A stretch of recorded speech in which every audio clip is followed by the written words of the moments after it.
Time for Back Pages tonight here on Sky Sports News, bringing you a first look at the sports stories in the morning's newspapers. Joining us for this one, the Guardian sports writer Jonathan Liew and the Times chief sports reporter Martin Ziegler. Welcome to you both. Let's have a look at the back pages. Starting with The Telegraph, which at the top pays tribute to Eddie Jordan, who passed away today after a battle with cancer at the age of 76. And The Sun, they leave with the headline, End 60 years of shirt. Thomas Tuchel says the weight of the shirt must be over, whilst Harry Kane claims he doesn't get enough credit for his goal records. The Times lead with the England head coach Tuchel starts with a swipe at Southgate after the new head coach said England were afraid at Euro 2024. And on the right, continuity over change as Coventry trumps Coe. Matt Lawton with a piece on Lord Coe losing out to Kirsty Coventry in the race to become the IOC's new president. Similar story in the Mirror as well. Tuchel's Free Lions new boss pledges we will play exciting football, have no fear, not like the Euros final with Spain, and also that story about Lord Coe all there as well. But we will start with the comments from Thomas Tuchel, who was in a feisty mood as he spoke ahead of his first game against Albania. He was sat there alongside the England captain Harry Kane today. Jonathan Liew, we'll start with a wider point, I guess, that Thomas Tuchel has had a long time since getting the job to think about how to approach speaking as the England head coach. And it feels almost a little bit like playing to the gallery of being the anti-Gareth Southgate, because maybe he felt that at the end of Southgate's tenure, people were perhaps a bit fed up. Some fans were a bit fed up with the way that Southgate approached things. Yeah, I think that's definitely true. I think Tuchel's comments were valid. I certainly agree with him. Like anyone who watched England at the Euros would agree with him that this was a team that lacked fluency, that lacked identity, rhythm, that lacked a plan at times. I would obviously question whether it's the judicious thing to say right now. I think Tuchel in his career has shown that he has a tongue that can run away with him at times, and that obviously makes him great copy. It makes him very entertaining. It also gets him into trouble at times. But I think you're right in that he's probably reasoning at this stage that he does need to establish a clear point of difference with the Southgate regime, and instinctively I think most fans would probably go with him on that. There's this idea that like England fans have this kind of feral, like animalistic rage towards Southgate, like based on the four guys throwing beer cups at a game once. But for a lot of the England fans I met on the road, the guys like at tournaments doing the hard yards, it was never really rage. It was more a kind of sadness, at a sense of waste. As much as that generation of players did achieve, they could have achieved so much more. So in a way, I think the clarity that Tuchel brings, it's a short-term appointment. It's a marriage of convenience. It's actually quite necessary. We're not on some holistic journey of growth and healing anymore. We're not building towards some distant horizon. You win or you fail, and it's really that simple. And because it's not a holistic journey, and because it's a short-term marriage of convenience, Martin, one of the things that he says about the shirt doesn't weigh heavy, you sort of feel whether that's a little bit easier for him to say as a German rather than an English manager of the England team, that he can make an observation from the outside but can't be entirely sure what the weight of the England shirt is, because he isn't in the position where that will be him. He's the England manager but still isn't English, and that's not a criticism, more just an observation of fact. Yeah, I mean, he hasn't got the sort of the burden of history, if you like, on his shoulders, because, it's not as though, he's somebody that a country's been waiting for, since 1966 to try and get some sort of success. So, yes, perhaps he doesn't feel that. But at the same time, I think it's sort of certainly on the brave side. I mean, this could really rebound and back on him if England go out in the quarterfinals of the World Cup, and he's saying all these strong things. I think a little bit disrespectful towards Gareth Southgate, actually.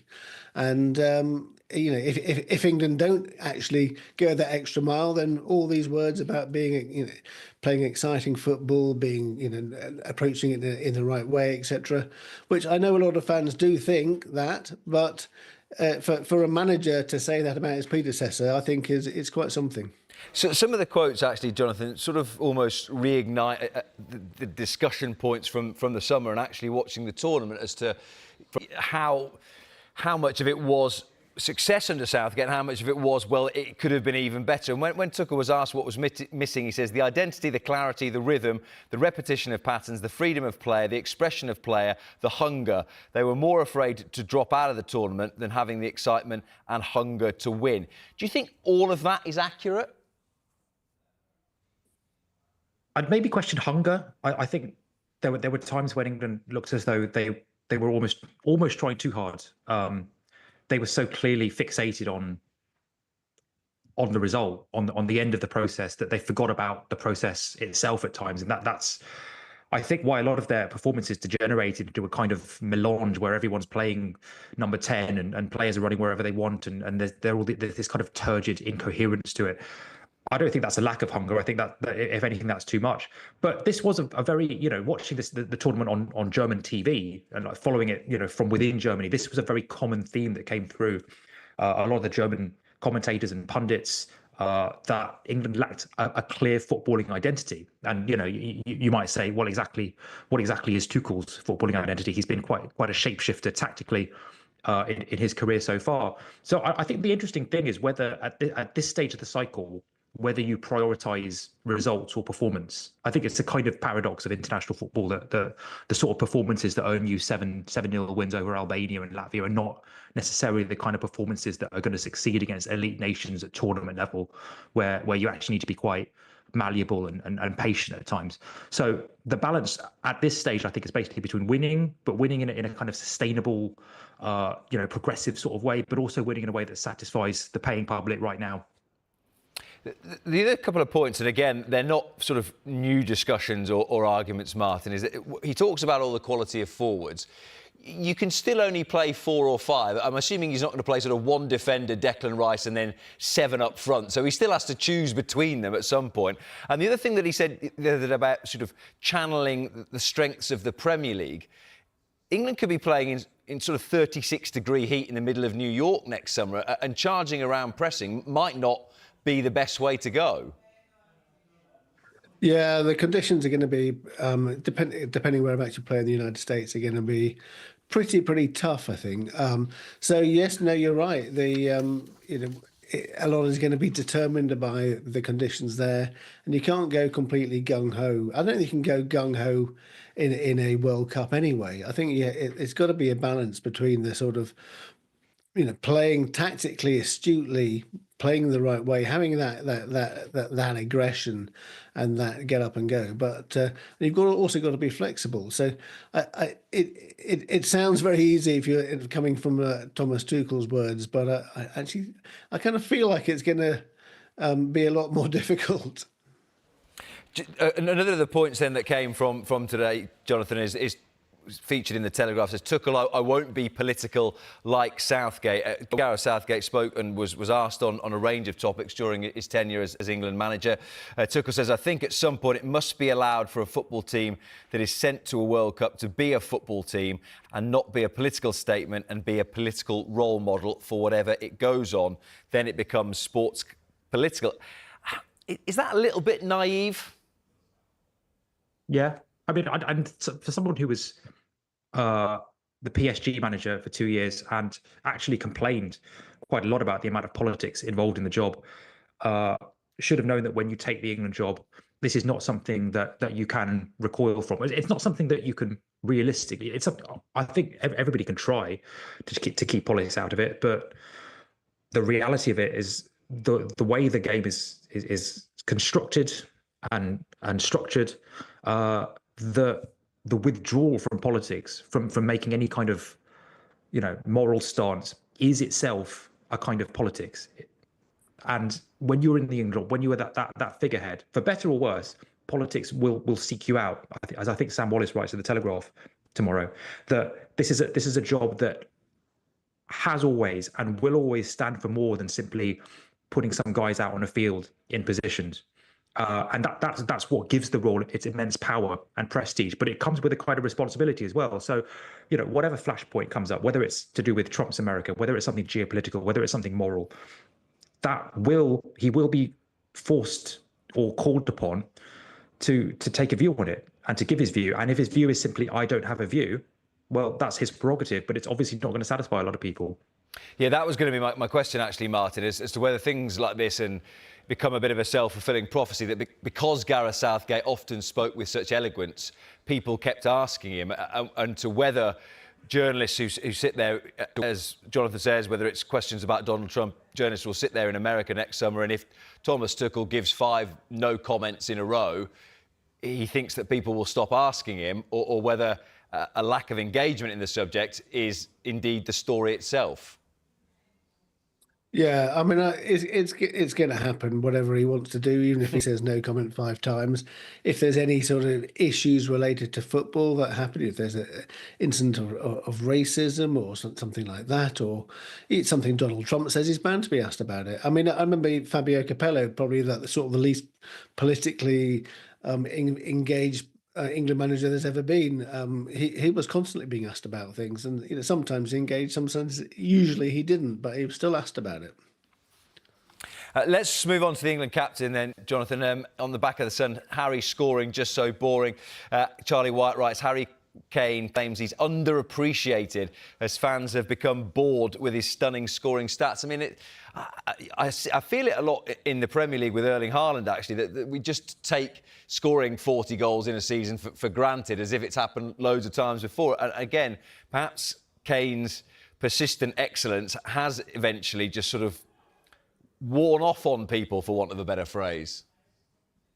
Well, I don't know. It's interesting that he talks about being underappreciated or not getting enough credit. I mean, what is the appropriate amount of appreciation? What is the appropriate amount of credit that he doesn't feel that he's getting?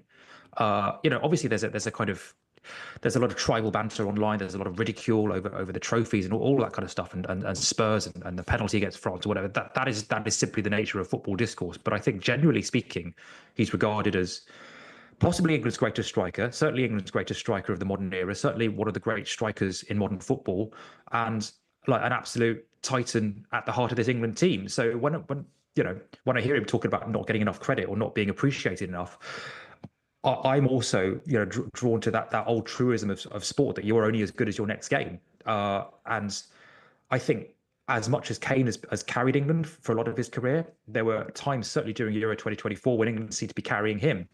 And if there's a fire in his belly, if he feels like he's got a point to prove, I think that's great for England. But I think he also has a few doubters over there are a few question marks over how exactly he fits into a side full of creative number 10s and attacking talent, and how those relationships develop. Yeah, I guess there are 2 points there, Martin, as to whether that was the sign, the Euros last summer was a sign of things to come with Harry Kane as a power in international football, or whether it was that he was just a bit weighed down with a back injury and we'll see something different, and whether some of that tribal banter that Jonathan was talking about, some of the discourse will change entirely if and when Harry Kane wins the Bundesliga and wins a major trophy with Bayern come the end of the season. Yeah, I mean, looking at his scoring record this season as well, not just in the Bundesliga, in the Champions League, I don't think anyone is seriously suggesting that he shouldn't be the first choice for England. So I don't think he's underappreciated at all. I think people appreciate exactly what he has done. I mean, it's an incredible scoring record. I think it's at 69 goals and 103, 105 caps for England. It's remarkable. And I think people think he is England's best striker, is one of the best strikers in the world. He will lead the team into the World Cup next season. It will probably be his last major tournament, perhaps. But I think people are still expecting to be at the top of his game. Well, we shall see how Harry Kane and Thomas Tuchel start with England against Albania on Friday. We will take a quick break for now. When we come back, we'll look at more of the sports stories in the morning's papers, including in the Telegraph, as Damon Hill leads the tributes to Eddie Jordan after the sad news of his death at the age of 76. Hill says Eddie was like the missing member of the Rolling Stones.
Well, welcome back to Back Pages tonight in the company of The Guardian's Jonathan Liew and The Times chief sports reporter Martin Ziegler this evening. A lot of the newspapers carrying tributes to Eddie Jordan, who has passed away at the age of 76, a former Formula One team owner who eventually lost his battle with cancer. A lovely picture of him and the former world champion Damon Hill in the Telegraph. There'll never be another like my friend Eddie.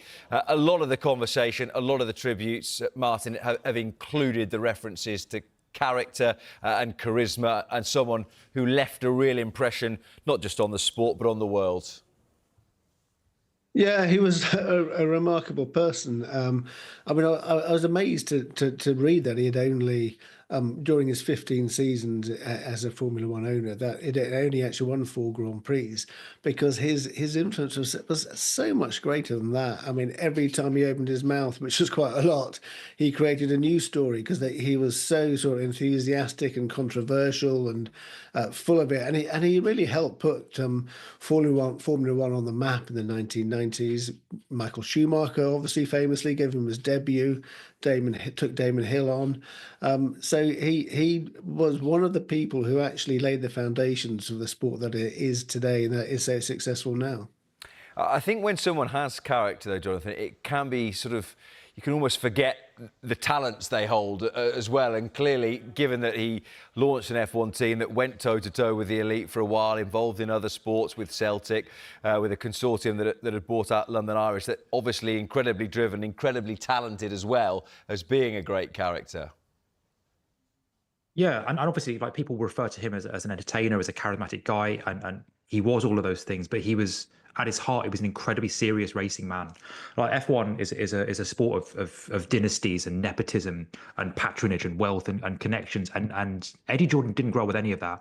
He was a bank clerk. His dad worked for the Electricity Supply Board in Dublin. And Ireland is not a country with an F1 heritage. And he made this dynasty all by himself. He worked his way up through the junior formulas. Incredible spotter of talent, you know, John Lacey, Martin Brundle, Damon Hill, like obviously Michael Schumacher at Jordan. And the other thing is, like, he's one of the last great. It was one of the last great one-man teams.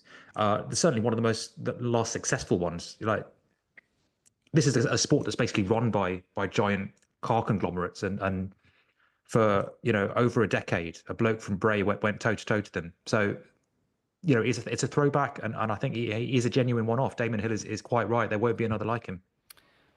There you go, tributes to Eddie Jordan, who has passed away at the age of 76.